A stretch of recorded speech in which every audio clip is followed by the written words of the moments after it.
अच्छा, बिस्मिल्लाहिर्रहमानिर्रहीम। आज का हमारा टॉपिक है थ्योरम 12.1 क्लास 9। अच्छा, इस थ्योरम को स्टार्ट करने से पहले सबसे पहले हम देखते हैं कि बाइसेक्टर का मतलब क्या है। लाइन बाइसेक्टर का मतलब क्या है। तो फॉर एग्ज़ाम्पल हमारे पास एक लाइन है and this line is let suppose 10 metre.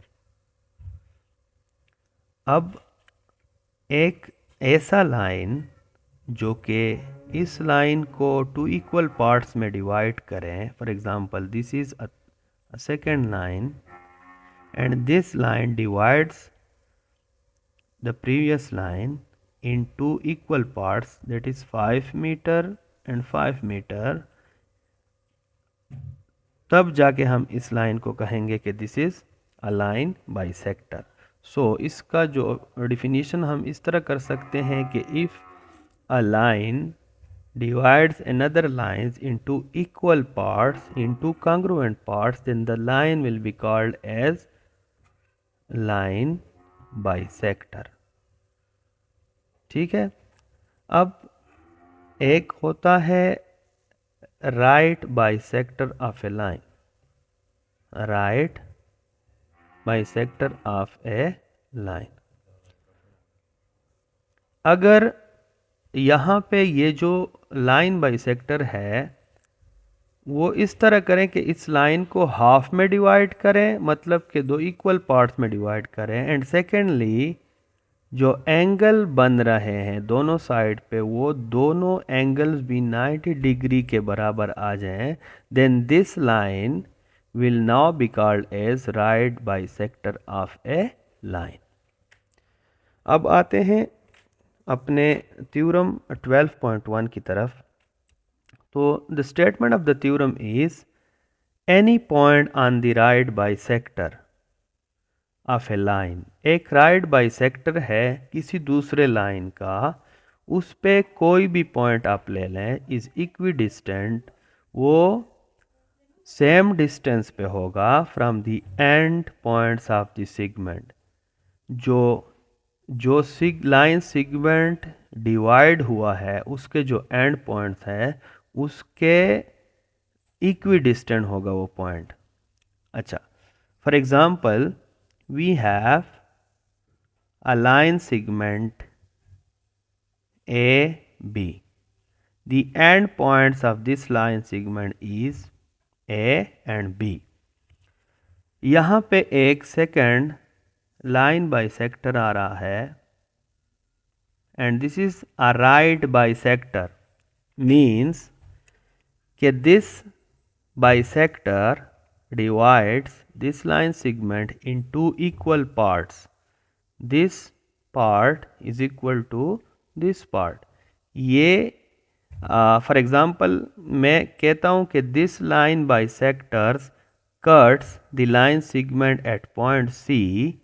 अब AC will be equal to BC because this is a line bisector. Secondly, as this is a right bisector, this angle will be equal to this angle and both these angles will be equal to 90 degree.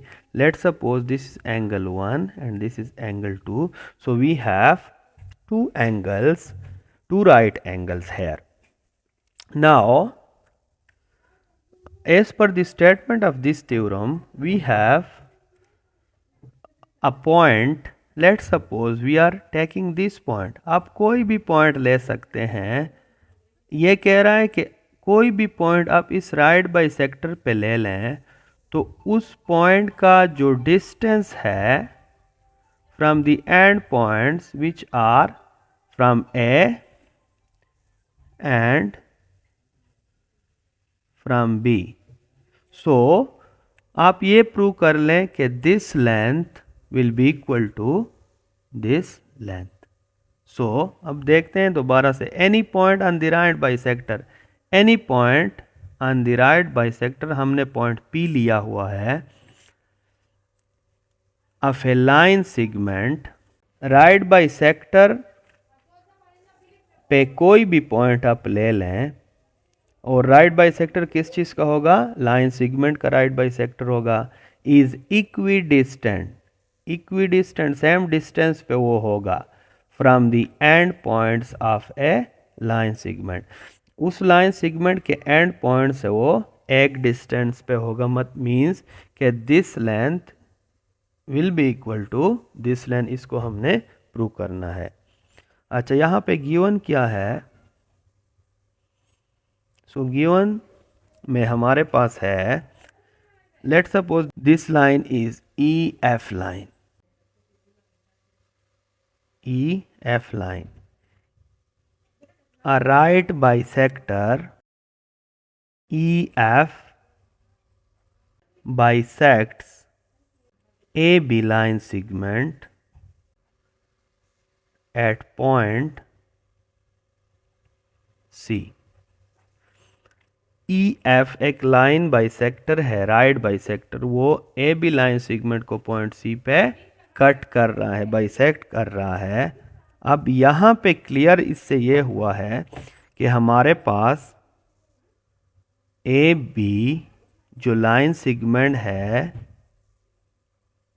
ये divide हुआ है into two equal parts which are AC is congruent to BC because it is bisected। Secondly, हमारे पास दो angle बन रहे हैं, वो एक दूसरे के congruent होंगे because both the angles are equal to 90 degrees, so they are equal to each other। to prove हमने क्या करना है, that this P point is at equidistance from A and B, means के AP is equal to BP। So the length AP is congruent to BP, this is to be proved। Construction हम इसमें अगर ना करें कोई मसला नहीं है, लेकिन कंस्ट्रक्शन में हम ये भी कर सकते हैं कि आपने लेबलिंग करनी है। We have angles formed, right angles 1 angle 1 and angle 2 formed by the right by the bisection of AB by EF, ये बन गए। सेकेंडली हमने AP join AP and BP, there is a point P on E which we have selected, which we have constructed, and we have joined AP and BP। Proof, statements, reasons। अच्छा, अब यहाँ पे अगर आप देख लें इस फिगर को, तो हमारे पास दो ट्रायंगल्स बन रहे हैं, APC and BPC। In triangle APC, triangle BPC। अच्छा, इन दो ट्रायंगल्स में इसको हम कोशिश करेंगे कि ये दो ट्रायंगल्स कॉन्ग्रुएंट आ जाएं। सबसे पहले AC जो है लाइन सेगमेंट, ये AC, this is congruent to BC। क्यों कॉन्ग्रुएंट है? This is already given. अच्छा, यहाँ पे गिवन में हमें यह भी गिवन है कि angle 1 and angle 2 are congruent, ये गिवन है, and both are 90 degree, right angles है दोनों। अच्छा, इसी इन दो ट्रायंगल्स में this is the common side of both the triangle and it is equal, so PC side is equal to PC side, and that is basically common side of both the triangles. अच्छा, अब by axiom, sorry by postulate, side angle side, हम ये कह सकते हैं triangle APC is congruent to, APC triangle congruent है to triangle BPC by side angle side postulate. So इस postulate के थ्रू अगर दो ट्रायंगल्स के दो साइड्स और एक एंगल आपस में बराबर आ जाएं तो हम कह सकते हैं कि the triangles, both the triangles are congruent. तो अब ट्रायंगल्स कॉन्ग्रुएंट हो गए तो हम हमारे पास अगर दो ट्रायंगल कॉन्ग्रुएंट आ गए तो उनके करस्पॉन्डिंग साइड्स आपस में बराबर हो गए. So we can say that this side is equal to this side, this is a common side, so it is equal to it is equal for both the triangles. So दो triangles के दो side बराबर आ गए तो third side automatically third side के बराबर आएगा. So we can say that AP hence is congruent to BP by corresponding sides of congruent triangle. अब AP और BP बराबर हो गए, इसका मतलब ये कि AP is at equidistant from A and B, so it is proved. Thank you.